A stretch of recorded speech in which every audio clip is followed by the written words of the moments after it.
Oke, baik. Terima kasih. Ada Mbak Maya ya.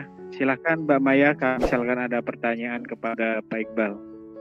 Begini Pak Iqbal, terima kasih atas kesempatannya. Yang ingin saya tanyakan ada 3 poin nih Pak Iqbal.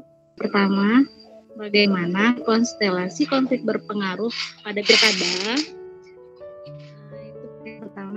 Yang kedua, apakah ada peran PA Partai Aceh dalam pelaksanaan pilkada Aceh? Dan yang poin terakhir, bagaimana sih solusi atas money politik di pilkada Aceh, Pak? Nah, 3 poin saja, Pak. Terima kasih. Oke, baik. Terima kasih Ibu Maya atas pertanyaannya. Nah, yang pertama tentang bagaimana konflik itu berpengaruh ke dalam pilkada di Aceh. Itu sama pertanyaan kedua akan saya coba elaborasikan dengan pengaruh PA itu sendiri Partai Aceh.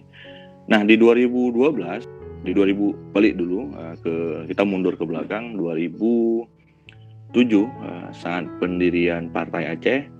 Saat itu gubernur yang menjabat Irwandi Yusuf bersama kawan-kawan mantan kombatan Gamlenya mendirikan Partai Aceh secara bersama-sama. Nah, ada pengaruh tentunya dari politik dan dari kapital Irwandi Yusuf untuk membesarkan Partai Aceh. Ditambah juga mantan kombatan mempunyai struktur yang sangat solid. Ketika konflik hampir 30 tahun, mereka sangat solid walaupun hanya menerima satu komando dari luar negeri, dari Asantiro pada saat itu. Dan ketika mereka masuk ke dunia politik, solidnya mereka itu masih terasa di awal-awal mereka mendirikan partai politik. Namun terjadi beberapa perbedaan pendapat pastinya, sehingga Irwandi Yusuf secara tanda kutip dikeluarkan dari keanggotaan PA, dikeluarkan dari elit-elit PA. Nah, pada saat 2012 pilkada akan dilaksanakan, PA di 2009, 2 tahun setelah pendiriannya, itu memenangkan pemilu Aceh dengan suara yang sangat fantastis. Mereka menguasai 48 atau 49% kursi dari Dewan Perwakilan Rakyat Aceh. Dan itu menjadi kekuatan politik yang sangat besar pada saat itu. Mereka butuh 1 orang atau 2 orang lagi untuk bisa menang di setiap voting apapun di parlemen. Dan mereka sepakat tidak menaikkan Irwandi Yusuf lagi di pemilu ke depan. Dan PA berencana saat itu tokoh yang digadang-gadangkan yaitu Zaini Abdullah dengan Muzakir Manaf. Zaini Abdullah petinggi GAM di luar negeri dan Muzakir Manaf adalah panglima sayap militer GAM yang ada di Aceh, puncak hierarki militer yang ada di Aceh. Nah, Irwandi Yusuf tentu sebagai petahana punya keinginan untuk kembali bertarung, tapi tidak ada partai. Karena semua partai pada saat itu ya mereka tahu kalau tidak bergabung terhadap PA, mereka menaikkan anggota mereka sendiri. Nah, Irwandi Yusuf sebagai petahana tentu punya modal kapital yang besar dan punya beberapa instrumen pendukung. Dia sebagai kepala pemerintahan.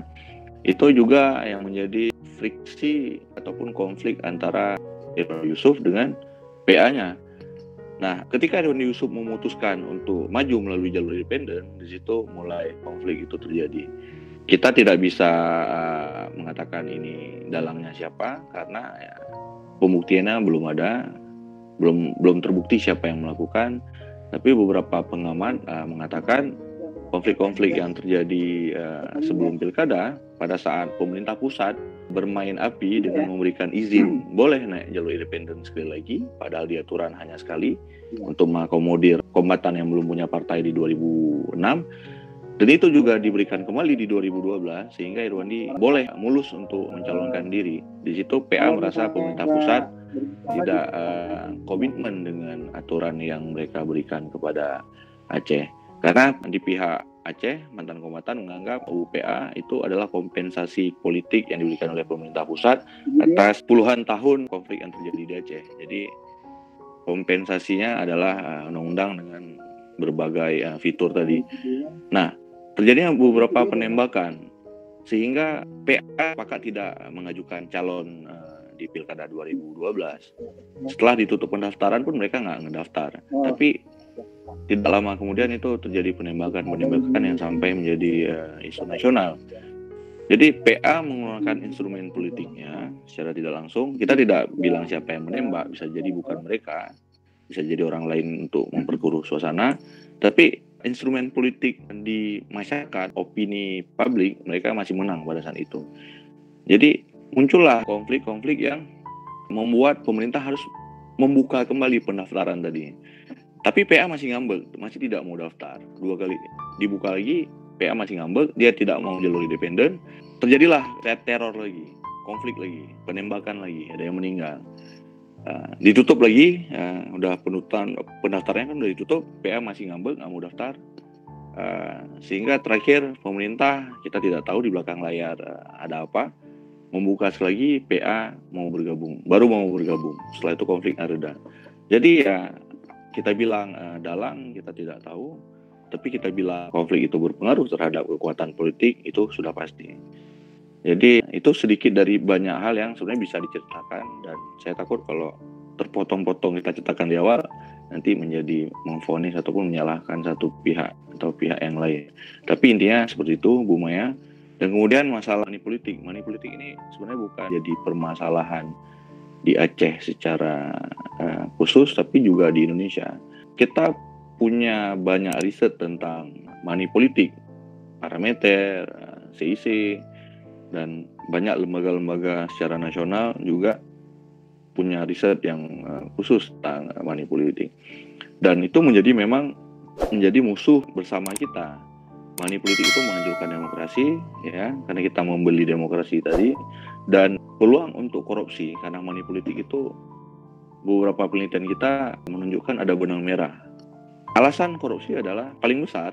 Kenapa orang melakukan korupsi adalah menurut penelitian kita karena biaya kos politik yang mereka keluarkan di awal itu sangat tinggi. Jadi relevansi antara korupsi dengan money politik itu sangat besar. Nah, apakah nggak money politik juga menjamin korupsi nggak ada? Tidak juga, tapi itu bisa memperkecil karena ya sesuai dengan hasil riset kita. Mereka melakukan korupsi karena mereka mengeluarkan kos yang sangat tinggi, dan kebanyakan dari politisi itu bukan uang pribadi, jadi uang donatur dan sponsor. Sehingga ketika mereka terpilih, otomatis mereka harus membayar, baik secara cash maupun secara kebijakan.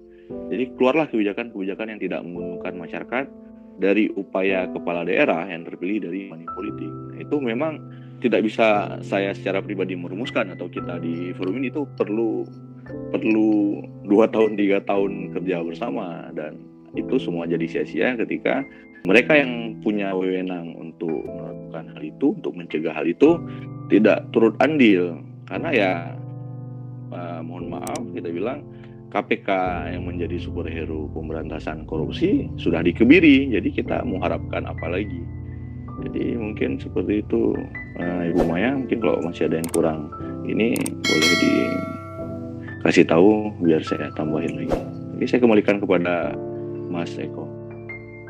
Berarti sangat berpengaruh ya dengan perannya mantan kombatan GAM gitu ya. Oh, ya. Berarti ada beberapa partai yang mereka bentuk. Kira-kira ada berapa partai Pak sekarang ini yang mereka bentuk kombatan yang eksis? PA di Partai Aceh, kemudian Irwandi Yusuf mendirikan partai politik lokal mereka sendiri, namanya PNA. Di